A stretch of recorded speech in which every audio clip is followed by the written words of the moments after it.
जय जिनेन्द्र भैया। जय जिनेन्द्र भक्त जी, जय जिनेन्द्र।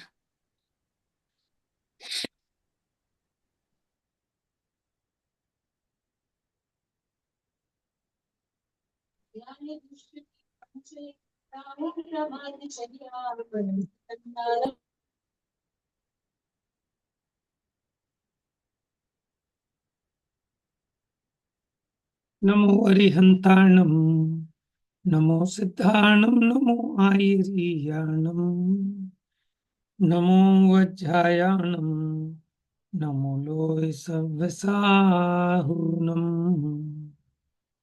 इंद सदवंदियाणम, तिहुअणहिद मधुर विसद काणम, अंतातीद गुणाणम, नमो जिनाणम, जिद भवाणम। गाथा नंबर 83 अपनी चल रही थी।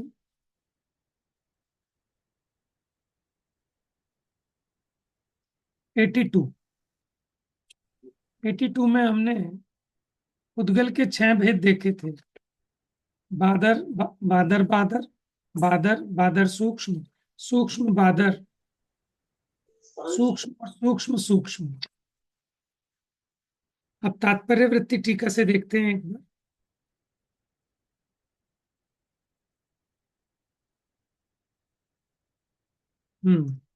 पढ़िए जी, कौन पढ़ेगा आज? मैं पढ़ूं भैया। हाँ जी, पढ़िए। स्थूल तथा सूक्ष्मगत स्कंधों के पुद्गल ऐसा व्यवहार होता है। उसका स्पष्टीकरण जिस प्रकार शुद्ध निश्चय से सत्ता चैतन्य बोधादि ज्ञान आदि शुद्ध प्राणों से जो जीता है वह वास्तव में सिद्ध रूप जीव है। व्यवहार से पुनः आयु जैसे अशुद्ध प्राणों से जो जीता है तथा गुणस्थान मार्गणस्थान आदि भेद से भिन्न वह भी जीव है। उसी प्रकार वर्ण गंध रस स्पर्श से जो पूर्ण गलन है वह स्कंद के समान उद्गल परमाणु भी करते हैं। इस प्रकार श्लोक कथित लक्षण रूप परमाणुओं को निश्चय से पुद्गल कहते हैं। व्यवहार से पुनः द्वैणुक आदि अनंत परमाणु पिंड रूप बादर स्थूल तथा सूक्ष्मगत स्कंद भी उद्गल हैं ऐसा व्यवहार किया जाता है। वे 6 प्रकार के होते हैं जिनके द्वारा क्या किया गया है, जिनके द्वारा त्रैलोक के निष्पन्न किया गया है। यहाँ यह तात्पर्य है जीवादि पदार्थ जहां तक है वह लोक है। इस प्रकार वचन से पुद्गलादि 6 द्रव्यों द्वारा यह लोक बना है। उसे अन्य किसी भी पुरुष विशेष द्वारा नहीं किया बनाया जाता है, क्षीण नाश नहीं किया जाता है या धारण रक्षण नहीं किया जाता है। हाँ जी, यहाँ जीव का उदाहरण देके पुद्गल समझाया। जैसे निश्चय से सत्ता चैतन्य बोध आदि शुद्ध प्राणों से जो जीता है वो वास्तव में जीव है, सिद्ध जीव है। और व्यवहार से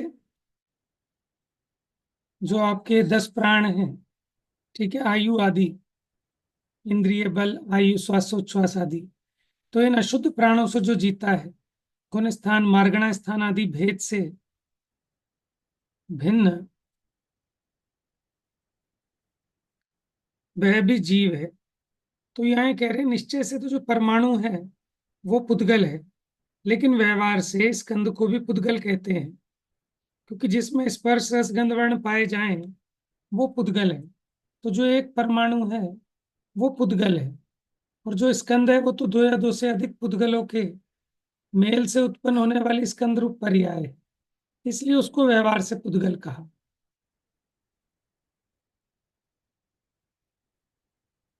सारांश और पढ़ लेते हैं इसका।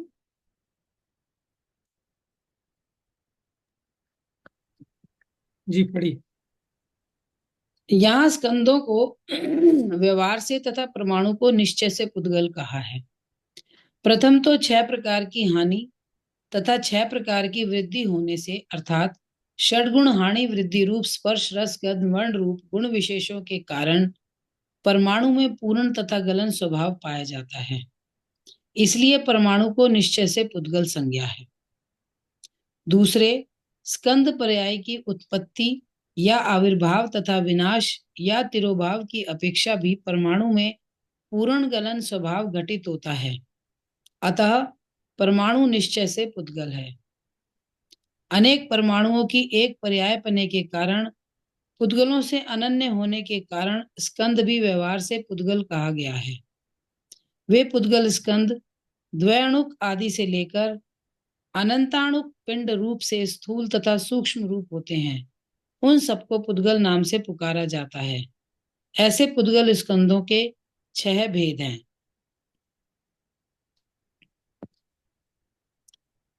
भैया थोड़ा स्क्रॉल कर दीजिए, हाँ थोड़ा सा नीचे। बादर बादर, जो छेदे जाने पर स्वयं नहीं जुड़ सकते, ऐसे ठोस पदार्थ काष्ठ पाषाण आदि बादर बादर स्कंद हैं। बादर, जो छेदन होने पर स्वयं जुड़ जाते हैं, ऐसे प्रवाही पदार्थ दूध घी तेल जल रस आदि बादर स्कंद हैं।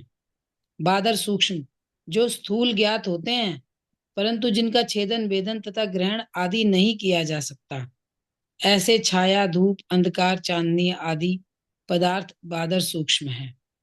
सूक्ष्म बादर, जो सूक्ष्म होने पर भी स्थूल ज्ञात होते हैं, ऐसे स्पर्श रस गंध शब्दादि पदार्थ सूक्ष्म बादर स्कंद हैं। सूक्ष्म, जो इंद्रियों से ज्ञात नहीं होने, ऐसी कार्मण वर्गणा आदि सूक्ष्म स्कंद हैं। सूक्ष्म सूक्ष्म, जो अत्यंत सूक्ष्म है, ऐसे कर्म वर्गणा से नीचे के द्वैणुक स्कंद तक के स्कंद सूक्ष्म सूक्ष्म है। ऐसे सूक्ष्म तथा स्थूल स्कंदों द्वारा 3 लोक निर्मित हैं। तात्पर्य यह है कि जीव उद्गल धर्म अधर्म आकाश और काल जहां तक हैं वह लोक है। वह लोक अकृत्रिम होने से किसी पुरुष विशेष द्वारा निर्मित नहीं है। लोक का कोई बनाने वाला नाश करने वाला तथा रक्षण करने वाला नहीं है। हाँ जी, तो ये चर्चा अपनी कल हो चुकी थी। ये 6 प्रकार के जो भेद हैं, ये स्कंदों की अपेक्षा है। स्कंदों के 6 भेद हैं। तो जो अंतिम भेद है उसमें परमाणु नहीं लेना, कारमान वर्गणा से नीचे के और 2 अणु तक के जो स्कंद हैं वो सूक्ष्म सूक्ष्म में आते हैं। ठीक है, बाकी एक सूक्ष्म बादर और उसके पहले बादर सूक्ष्म। तो बादर सूक्ष्म में तो वो लिया कि जिसको आप देख तो सकते हैं, जैसे छाया धूप अंधकार चांदनी, लेकिन इनका छेदन भेदन ग्रहण आदि नहीं हो सकता। अगले वाला जो भेद है सूक्ष्म बादर, उसमें क्या आप जिसको देख भी नहीं सकते, लेकिन जो आपके स्पर्श का विषय बनता है, जैसे हवा गर्मी, ठीक है ना, रस गंध शब्द आदि पदार्थ, ये सूक्ष्म बादर स्कंद है। माने हम बादर बादर से चले सूक्ष्म सूक्ष्म की तरफ, तो स्थूल से सूक्ष्म की तरफ जा रहे हैं। अब एक अतिरिक्त गाथा है इसमें, षड भेदान विवरणोति, के अब उन्हीं 6 भेदों को स्पष्ट करते हैं। उड़वी जलम च छाया चौरिंदीय विषय कम पाओगा कम्मातीदा एवं छब्बे आपो गला होंती। पृथ्वी जल छाया चक्षु को छोड़ विषय चतुरिंद्रिय के कर्म वर्गणा कर्मातीत 6 भेद कहे हैं पुद्गल के। एग्जाम्पल दे दिए इसमें, जैसे पृथ्वी वो बादर बादर, जल बादर, छाया बादर सूक्ष्म। अब चक्षु को छोड़कर बाकी 4 इंद्रियों के विषय सूक्ष्म बादर, फिर सूक्ष्म कर्म वर्गणा, और फिर कर्म वर्गणा से नीचे द्वय अणु तक वो सूक्ष्म सूक्ष्म हो गए। ठीक है, इसकी टीका पढ़ लेते हैं। भैया ये कर्म वर्गणा से नीचे क्या चीज होती है? कर्म वर्गणा से नीचे सूक्ष्म तो स्कंद तो होते हैं ना पुद्गल के, माने जो कर्म वर्गणा है, तो कर्म वर्गणा में जितने स्कंद हैं उससे छोटे साइज वाले जो स्कंद हैं वो भी हैं तो स्कंद, तो वो 2 अणु तक का भी स्कंद कहलाता है, माने 2 परमाणु आपस में मिले। लेकिन कर्म वर्गना में कम से कम भी होते हैं, तो इतने नहीं होते, अनंत होते हैं। ठीक है ना, जो परमाणु है कर्म वर्गना में वो अनंत है, लेकिन उससे नीचे वाले भी स्कंद पाए जाते हैं, लेकिन उसको कारमान वर्गना वाला स्कंद नहीं कहेंगे। तो फिर क्या इसलिए वो तेजस वर्गना? अभी मैं कह नहीं सकता कि कौन से वाले, बाकी आहार वर्गना वगैरह तो है ही। देखो, इसमें भी देखना, आहार वर्गना नहीं होगी, क्योंकि कर्म वर्गना सबसे सूक्ष्म है, आहार वर्गना तो स्थूल है। एक सूत्र है, अ, औदारिक वैक्रियक आहारक तेजस कार्मणानि परे परे सूक्ष्मम, ये आगे आगे सूक्ष्म होते जाते हैं, लेकिन इनमें परमाणुओं की संख्या अधिक अधिक होती है, अनंत गुणे। हाँ। वो पहले असंख्यात असंख्यात गुणे होते हैं, वो भी एक सूत्र है। प्राक तेजसात अनंत गुणे परे, तो तेजस से पहले पहले तक तो असंख्यात असंख्यात गुणे अधिक उनमें परमाणु है। और तेजस के बाद, तेजस के बाद कौन सा आएगा? आहारक, औदारिक वैक्रियक आहारक तेजस कारमान, तो तेजस से अनंत गुने कारमान में है, तो वहां परमाणुओं की संख्या अधिक बढ़ गई है। आहार वर्गणा में परमाणुओं की संख्या कम है, लेकिन वो स्थूल है। देखो, जो कुछ भी आपको आंखों से दिखाई दे रहा है, आपके जो पांचों इंद्रियों के विषय बन रहे हैं, ये सब आहार वर्गणा के हैं। अच्छा। ठीक है ना, लेकिन वो जरूरी नहीं है कि आपके ज्ञान के विषय बने। जो कारमान वर्गणा से भी छोटे हैं, जिनमें अणु कम है, वो जरूरी नहीं है कि आपके इंद्रिय के विषय बने। और देखो, एक है महास्कंद, जो 3 लोक प्रमाण है। ठीक है, उसको महास्कंद कहते हैं, जिससे पूरे तीनों लोक में ये जितनी सब कुछ रचनाएं हैं वो उसमें गर्भित है, सारी की सारी। चलिए, अब इस गाथा में तो एग्जाम्पल दिए, पढ़ लेते हैं इसको। पढ़ी। पृथ्वी जल और छाया चक्षु इंद्रिय के विषय को छोड़कर 4 इंद्रियों के विषय कर्म प्रायोग्य एवं कर्मातीत, इस प्रकार पुद्गल के 6 भेद होते हैं। वे 6 भेद कौन से हैं? स्थूल स्थूल स्थूल स्थूल सूक्ष्म सूक्ष्म स्थूल सूक्ष्म तथा सूक्ष्म सूक्ष्म, ये 6 भेद हैं। उनका विशेष कहते हैं। जो छिन्न होने पर स्वयं ही मिलने में असमर्थ होते हैं वे स्थूल स्थूल हैं, जैसे पृथ्वी पर्वत आदि। जो छिन्न होने पर तत्क्षण ही स्वयं मिल जाने में समर्थ होते हैं वे स्थूल हैं, जैसे सर्पी घी तेल जल आदि। जो हाथ से ग्रहण करने पर देशांतर में ले जाने हेतु असमर्थ होते हैं वे स्थूल सूक्ष्म है, जैसे छाया धूप आदि। जो नेत्र गोचर नहीं होते हैं वे सूक्ष्म स्थूल हैं, जैसे 4 इंद्रियों के विषय हैं, अर्थात स्पर्श रस गंध शब्द आदि।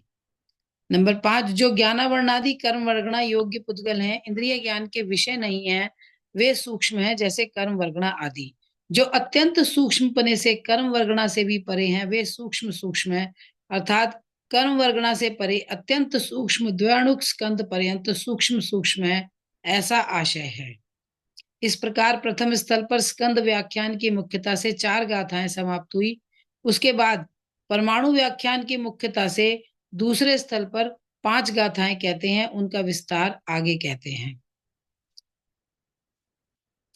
यहाँ पूर्वोक्त पुद्गल स्कंदों, स्क्रॉल करना पड़ेगा भैया।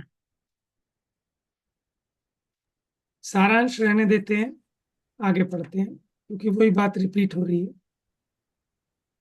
ठीक। अब परमाणु के व्याख्यान, गाथा नंबर 84। तो 82 हमारी हो गई, 83 थी जो अतिरिक्त गाथा है, वो कि तात्पर्य वृत्ति में है, लेकिन अमृतचंद्र आचार्य के पंचास्तिकाय में नहीं है।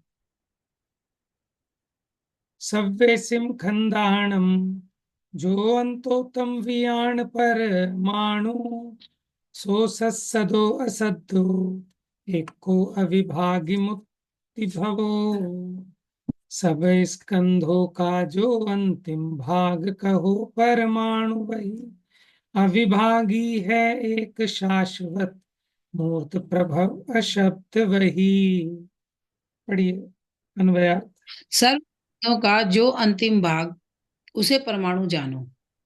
वह अविभागी एक शाश्वत मूर्ति प्रभव मूर्त रूप से उत्पन्न होने वाला और अशब्द है। स्क्रॉल कर दीजिए भैया।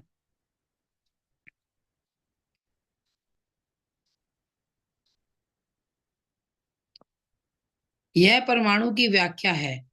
पूर्वोक्त स्कंद रूप पर्यायों का जो अंतिम भेद छोटे से छोटा अंश वह परमाणु है, और वह तो विभाग के अभाव के कारण अविभागी है। निर्विभाग एक प्रदेशी होने से एक है। मूर्त द्रव्य रूप से सदैव अविनाशी होने से नित्य है।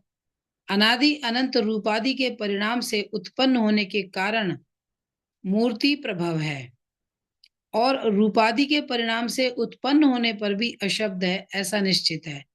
क्योंकि शब्द परमाणु का गुण नहीं है, तथा उसका यानी शब्द का आगे उद्गल स्कंद पर्याय रूप से कथन है।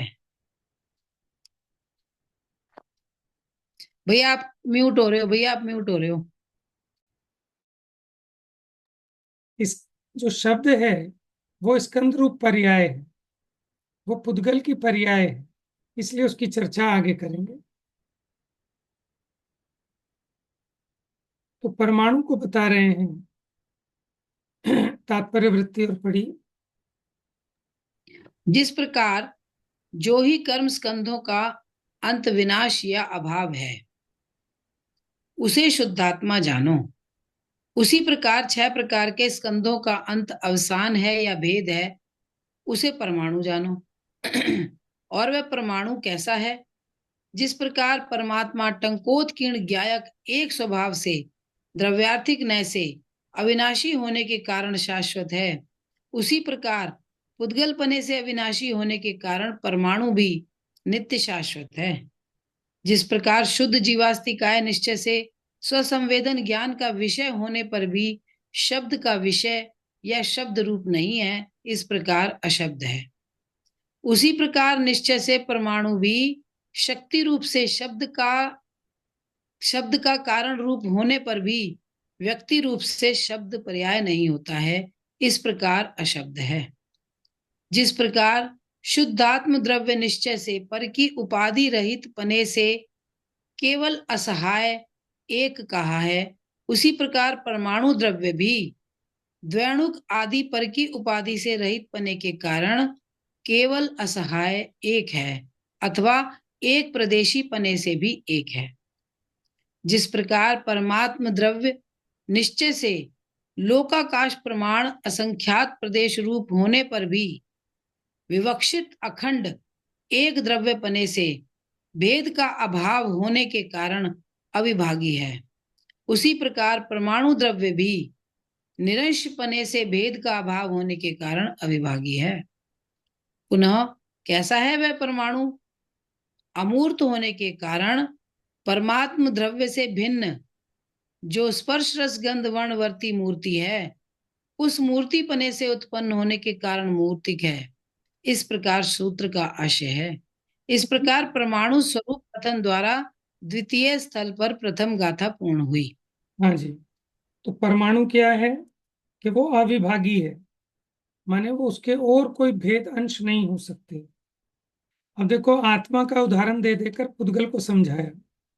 एक है, शाश्वत नित्य है, मूर्ति प्रभव माने वो मूर्तिक है, और अशब्द है क्योंकि शब्द तो उसकी पर्याय है।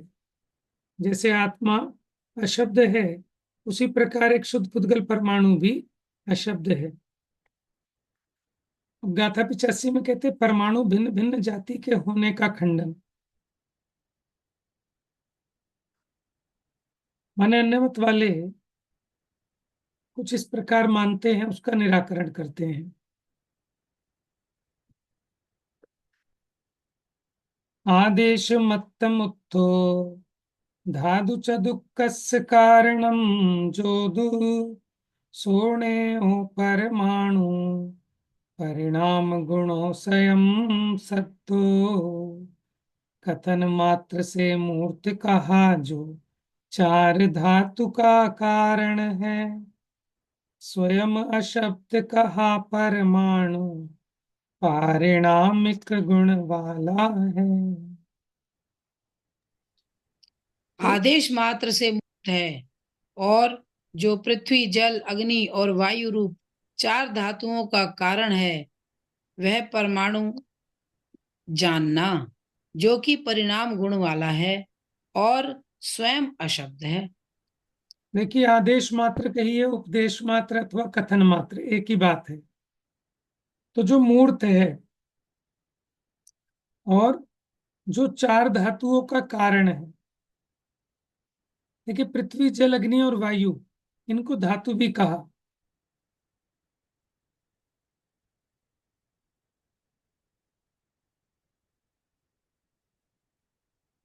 वह परमाणु जानना जो कि परिणाम गुण वाला है और स्वयं अशब्द है। हाँ जी।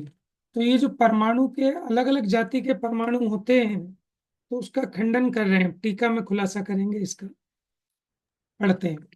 परमाणु भिन्न भिन्न जाति के होने का यह खंडन है। मूर्तत्व के कारणभूत स्पर्श रस गंध वर्ण का परमाणु से आदेश मात्र कथन मात्र द्वारा ही भेद किया जाता है। वस्तुतः जिस प्रकार परमाणु का वही प्रदेश आदि है, वही मध्य है और वही अंत है, उसी प्रकार द्रव्य और गुण के अभिन्न प्रदेश होने से जो परमाणु का प्रदेश है वही स्पर्श का है, वही रस का है, वही गंध का है और वही रूप का है। इसलिए किसी परमाणु में गंध गुण कम हो, किसी परमाणु में गंध गुण और रस गुण कम हो, किसी परमाणु में गंध गुण रस गुण और रूप गुण कम हो, तो उस गुण से अभिन्न प्रदेशी परमाणु ही विनष्ट हो जाएगा। इसलिए उस गुण की न्यूनता युक्त उचित नहीं है। इसलिए पृथ्वी जल अग्नि और वायु रूप चार धातुओं का परिणाम के कारण एक ही परमाणु कारण है, क्योंकि विचित्र ऐसा परमाणु का परिणाम गुण कहीं किसी गुण की व्यक्ता अव्यक्तता द्वारा विचित्र परिणति को धारण करता है। हाँ जी। जो अन्य वाले हैं ना, वो कुछ ऐसा मानते हैं, जैसे पृथ्वी है, तो पृथ्वी में तीन गुण तो हैं लेकिन गंध नहीं है। ठीक है, जैसे जल है, मतलब इस तरह से वो मानते हैं। इसमें थोड़ा ऊपर नीचे हो सकता है कि उनमें क्या क्या मानते हैं। जैसे मानो जल है, तो उसमें मानते हैं। वर्ण नहीं मानते ना कि पानी का कोई रंग नहीं है, वो ऐसे कहते हैं ना हाँ, पानी का कोई रंग रस भी नहीं मानते, रस नहीं मानते, और नहीं। रूप यानी वर्ण नहीं मानते। अब जैसे अग्नि है, उसका रस नहीं मानते। हाँ, मतलब इस प्रकार से हम ये कहते हैं कि जहां रस होगा ना, वहां स्पर्श रस गंध वर्ण सभी होंगे। ऐसा नहीं है कि कोई परमाणु ऐसा होगा जिसमें सिर्फ स्पर्श होगा, कोई ऐसा होगा जिसमें सिर्फ रस होगा बाकी नहीं होंगे। लेकिन उन्होंने इन चार धातुओं में ऐसा माना है। ठीक है ना, पृथ्वी जल अग्नि और वायु में।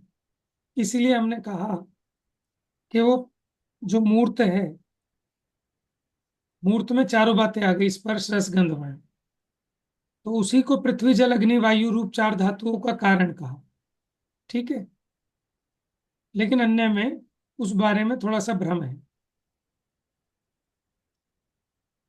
हम्म। तो किसी परमाणु में गंध गुण कम हो, किसी में गंध और रस गुण कम हो, किसी में गंध रस और रूप गुण कम हो। ठीक है, तो वो परमाणु का ही स्वरूप नहीं होगा। पढ़िए सेकंड पैराग्राफ।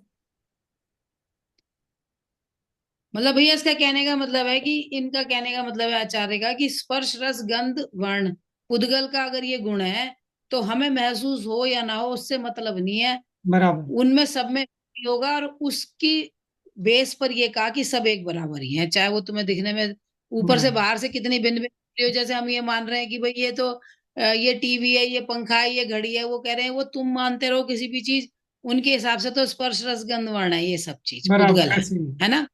बिल्कुल। ठीक है।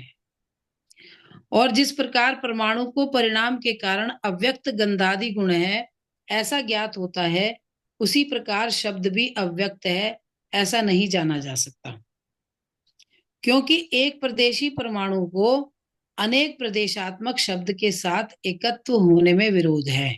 अब यहाँ अंत में कह दिया, जैसे परमाणु है ना, तो उसमें उसके कुछ गुण अव्यक्त हो सकते हैं।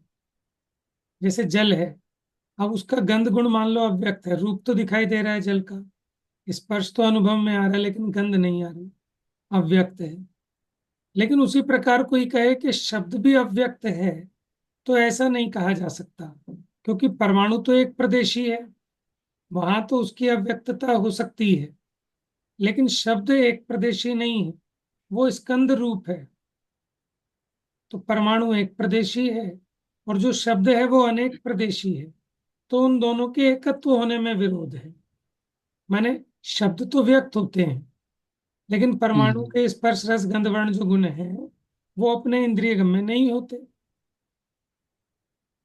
परमाणु के तो अब नहीं। भैया इसमें ये भी तो है ना कि देखो, जैसे किसी भी पुद्गल का स्पर्श रस गंध वर्ण तो हमेशा रहता है, पर शब्द थोड़ी ना हमेशा रहता है, क्योंकि शब्द तो पर्याय है उसकी, वो तो बराबर। अगर बराबर। टकराएंगे या कुछ होगा तब होगी, शब्द हर समय नहीं होता। नहीं होगा, बराबर। हम्म। अब तात्पर्य वृत्ति में देखते हैं गाथा 85 की टीका।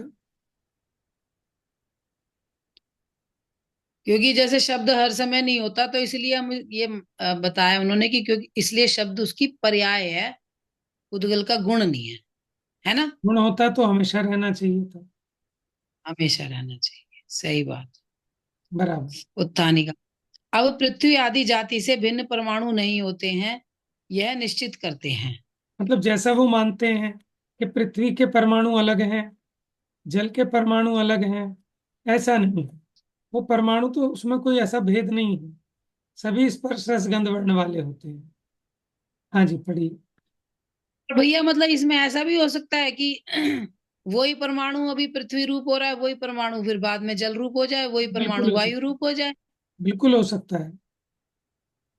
हो सकता है। हाँ, तो इसलिए वो भिन्न है ही नहीं।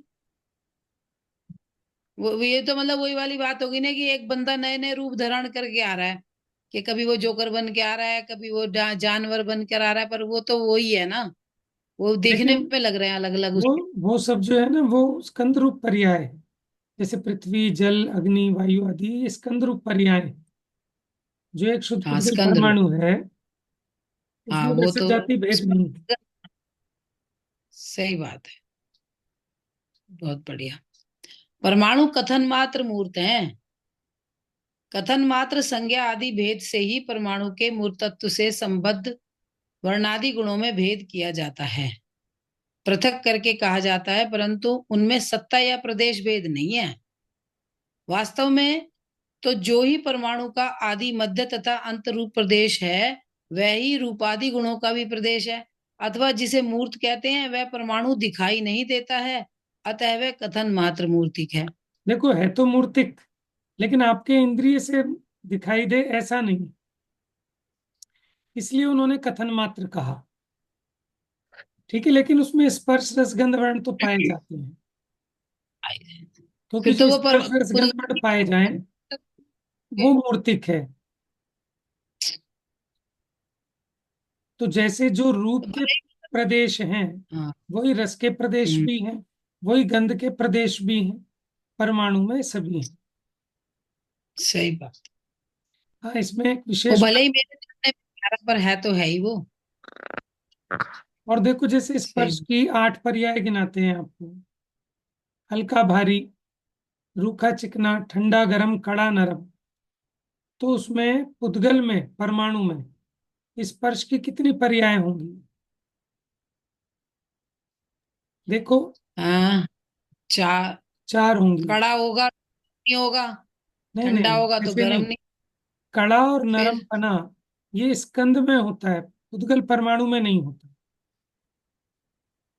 देखो उसकी बॉन्डिंग, अच्छा।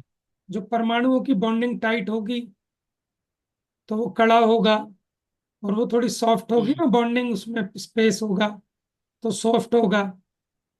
तो वो कड़ा और नरम आप तभी कह सकते हैं जब स्कंद हो।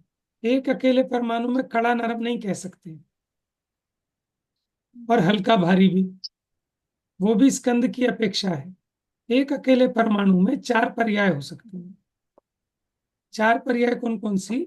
शीत, उष्ण, स्निग्ध और रुक्ष। शीत यानी ठंडा, उष्ण माने गर्म, स्निग्ध माने चिकना, रुक्ष माने रूखी। ये चार पर्याय संभावित हैं, लेकिन इसमें भी शीत उष्ण आपस में विरोधी हैं। शीत होगी तो उष्ण नहीं, उष्ण होगी तो शीत नहीं। उसी प्रकार रुक्ष होगी तो स्निग्ध नहीं, स्निग्ध होगी तो रुक्ष नहीं। ठीक है ना? ये तो जोड़े से होते हैं ना, इनमें से एक एक होंगे। चलिए पढ़ते हैं। और इसमें मतलब जुड़ने में ऐसा हो जाएगा कि जैसे दो या दो से अधिक होंगे तभी जुड़ेगा, और जिसके ज्यादा होंगे वो वैसा हो जाएगा। कम वाला ज्यादा रूप हो जाता है। हाँ, कम वाला ज्यादा रूप हो जाएगा। जैसे एक बार उदाहरण दिया था ना कि गुड़ के ऊपर धूल चिपक गई तो वो राइट, धूल भी गुड़ रूप हो जाएगी। बिल्कुल ठीक है। हम्म। निश्चय से शुद्ध बुद्ध एक स्वभाव होने पर भी व्यवहार से पृथ्वी आदि जीव अनादि कर्मों के उदय से जो पृथ्वी जल अग्नि वायु चार धातु वाले शरीरों को ग्रहण किए हुए है, उनका अन्य जीवों द्वारा ग्रहण नहीं होने के हेतु से परमाणु धातु चतुष्क का कारण है। जो पूर्व कथित एक भी परमाणु पृथ्वी आदि चार धातु रूप से कालांतर में परिणमन करता है, वह परमाणु जानना चाहिए। वह परमाणु औदैक आदि चार भावों से रहित होने से पारिणामिक गुण वाला है। पुनः वह किस विशेषता वाला है? एक प्रदेशी पने के कारण अनंत परमाणु पिंड रूप लक्षण वाली शब्द पर्याय से भिन्न होने के कारण स्वयं व्यक्ति या प्रकट रूप से अशब्द है, ऐसा सूत्र का अर्थ है। माने वो इस प्रकार परमाणु, परमाणु परमाणु अशब्द है क्योंकि वो एक अकेला परमाणु है। तो वो शब्द पर्याय तो उद्गल के स्कंदों रूप से है, तो इसलिए वो शब्द पर्याय से भिन्न है। इसलिए उस परमाणु को अशब्द कहा है। इसकी सारांश और पढ़ लेते हैं, अगली गाथा कर लेंगे फिर भैया सारांश। इस बात से एक बात का ख्याल में आ गया, मतलब मेरा एक प्रश्न था, वो प्रश्न का उत्तर मिल गया इस गाथा से। अच्छा। कई बार मैंने ऐसे सुना कि भाई जैसे जो जीव चाहे कितने भी पुण्य कर्म कर ले, कितने भी पुण्य कर्म कर ले, लेकिन अगर उसने सम्यक्त्व की प्राप्ति नहीं करी या मोक्ष नहीं गया, तो वो अपना 2000 साधिक का समय पूरा करके निगोद में चला जाएगा। तो उसके जो पुण्य है वो भी पाप रूप बदल जाएंगे। तो इस चीज में ना मेरे को बड़ी, मैंने कहा यार ये तो बड़ा अन्याय है कि किसी ने खूब पुण्य करा है, खूब पुण्य करा है, पर अब वो निगोद में चला गया, उसका टाइम पूरा हो गया तो वो पाप हो जाएंगे। लेकिन मुझे लगता है कि इस गाथा से उसका आंसर मिल गया कि भाई जब हम निगोद में गए तो वहां पाप रूप परिणाम ज्यादा हो गए, तो वो पुण्य रूप परिणाम भी उन रूप परिवर्तित हो गए। हाँ वो तो ऐसा है, है क्या? वो तो है। लेकिन इसमें एक छोटी सी बात और बताऊं कि जो आपने कहा ना सादिक 2000 सागर के बाद निगोद जाना ही पड़ेगा, तो इसमें थोड़ा सा करेक्शन है। क्या करेक्शन है? कि सादिक 2000 सागर त्रसों में रहने का उत्कृष्ट काल है। त्रसों में रहने का, एक इंद्रिय में निगोदिया भी होते हैं, और निगोद से रहित जो पृथ्वी जल अग्नि वायु आदि भी होते हैं। थापर भी होते हैं। तो सादिक 2000 सागर में के बाद एक इंद्रिय में जाएगा, केवल निगोदिया में ही जाएगा ऐसा नहीं है। अच्छा। वापस आ जाए ऐसा थोड़ी कि रहेगा अंतर मोड़ के ले जाए वापस आ जाए। ये ठीक है ना? ये तो उत्कृष्ट है। और अगर कदाचित जाए भी तो निगोद से फिर अंतर मूर्त में वापिस आ जाए। मतलब फिर त्रस पर्याय में आ जाए। हाँ, दुर्लभता तो है, लेकिन कोई नियम ऐसा थोड़ी है कि नहीं आ सकता। तो भी ऐसा नहीं अच्छा। है कि उसके वो पाप, पुण्य पाप में ही पलट जाए। वहां तो अटेंडेंस लगा के वापिस आ जाए त्रस में, आज से पूछा था ना इसमें उतने वो पुद्गल। सत्ता में पड़े रहे। नहीं आज से पूछा था ना इसमें कितने मेरे घर बचे थे, उसमें कितने पत्ते हम्म भाव है मेरे। तो मतलब चलो वो तो एक पॉसिबिलिटी हो गई, लेकिन मतलब एक, मतलब मुझे ऐसा लग रहा है कि इस क्वेश्चन का आंसर मुझे इस तरह से मिल गया कि भाई वहां पाप रूप परिणाम ज्यादा है, तो पुण्य रूप परिणामों को, जैसे उसमें बताया ना कि अगर गुड़ के ऊपर धूल जम गई तो वो गुड़, धूल भी गुड़ रूप हो गई, ऐसे ही बहुत सारे पाप हो गए निगोद में, तो वो बचे हुए पुण्य भी पाप रूप परिवर्तित हो गए। तो मतलब मुझे ये लग रहा है, पता नहीं अभी ये बात सही है या गलत है। नहीं देखो, इसमें ना ऐसा है, वो तो आपकी बात ठीक है, वो जो चर्चा है वो स्कंद की है। माने एक कम अंशों वाला स्कंद और एक अधिक अंशों वाला स्कंद आपस में जब जुड़ते हैं, जैसे मान लो कोई 3 अविभाग प्रतिच्छेद वाला, ठीक है, 5 वाले के साथ जुड़ा, तो वो जो स्कंद होगा, अब वो 5 गुणांशों वाला स्कंद है, 3 वाले और 5 वाले का संबंध होगा। ठीक है, तो जो अब स्कंद बनेगा वो 5 वाला स्कंद कहलाएगा। इस अपेक्षा हम कहते हैं कि अधिक वाला कम वाले को अपने रूप परिणमा लेता है। इसका मतलब ऐसा सिद्धांत अच्छा। नहीं है कि अपनी सत्ता में, मतलब ऐसा नहीं है कि मेरे पास सत्ता में अगर पाप प्रकृतियां ज्यादा हैं तो मेरी पुण्य प्रकृति पाप रूप हो जाएंगी, ऐसा नहीं है। होने को अच्छा, हो फिर तो मतलब सकती मेरी, हैं, हैं, हम्म, होने को हो मतलब फिर सकती है। मुझे लगा, हाँ, मुझे जो लगा ये मेरा आंसर इससे आया, तो मतलब नहीं, मेरी सोच गलत है। हाँ, वो अलग चीज है। ठीक है ना, वो अंशों की हम्म। अपेक्षा है, उसके जो अविभाग प्रतिच्छेद होते हैं ना, माने हम्म। 3 अंशों वाला एक स्कंद है, एक 5 अंशों वाला है, आपस में बंधान हुआ, तो वो जो बंधान होके नया स्कंद बना, अब वो 3 अंश वाला कहलाएगा कि 5 स्कंद वाला, कि वो 5 स्कंद वाला हाँ, कहलाएगा स्कंद। वहां अलग चीज है। ठीक है। होने को संक्रमण होता है, लेकिन ऐसा कोई नियम नहीं है कि अगर ज्यादा सत्ता में पुण्य प्रकृति है तो पाप भी पुण्य रूप हो जाएगा। ऐसा नियम नहीं है, होता है लेकिन ऐसा नियम नहीं है। ठीक है। हाँ जी, ठीक है, सारांश और पढ़ सारांश लीजिए। पढ़ूं। हाँ, पढ़ लीजिए। यहाँ परमाणु का स्वरूप दिखलाते हैं, जो कथन मात्र से मूर्त हैं, 4 धातुओं का कारण है, परिणमन स्वभाव वाला है तथा स्वयं अशब्द है, वह परमाणु है। परमाणु में स्पर्श रस गंध तथा वर्ण गुण होते हैं। इन गुणों के नामों की अपेक्षा परमाणु में नाम भेद कहे जाते हैं, परंतु वे नाम भेद कथन मात्र हैं। वास्तव में सभी गुणों की सत्ता अभिन्न होने से वे सभी गुण परमाणु में अभेद हैं। यहाँ विशेष ऐसा जानना कि स्पर्श रस गंध तथा वर्ण, ये 4 गुण परमाणु में सदाकाल पाए जाते हैं, परंतु गौण मुख्य के भेद से इन गुणों का न्यूनाधिक कथन भी किया जाता है। यथा पृथ्वी जाति के परमाणुओं में चारों ही गुणों की मुख्यता होती है। जल में गंध गुण की गौणता तथा शेष 3 गुणों अर्थात स्पर्श रस तथा वर्ण की मुख्यता होती है।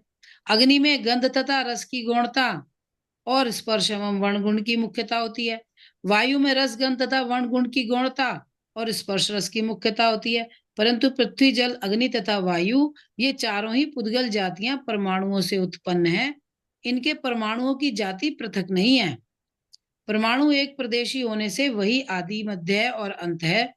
परमाणु को यद्यपि मूर्त कहा है, तथापि इंद्रिय गोचर न होने से मूर्त कहना कथन मात्र है। वही एक परमाणु पृथ्वी अग्नि जल और वायु रूप 4 धातुओं के परिणाम का, कारण है, भैया स्क्रॉल कर दी, परिणाम का कारण है, अर्थात कालांतर में। परमाणु इन 4 धातुओं के रूप से परिणमन करता है। औदैक आदि 4 भाव से रहित होने पर भी परिणाम गुण वाला होने से पारिणामिक है। एक प्रदेश वाला होने से परमाणु स्वयं अशब्द है, क्योंकि शब्द रूप परिणाम तो अनंत परमाणु पिंड रूप स्कंद का होता है। एक अकेला परमाणु शब्द रूप नहीं परिणमता, अतः अशब्द है। देखो, जैसे हवा में, वायु में सिर्फ स्पर्श गुण की मुख्यता मानी जाती है, क्योंकि सिर्फ हमें ऐसा लगता है कि छूने में आ रही है, ना हमें गंध पता उसकी, ना हमें उसका रूप दिखाई दे रहा,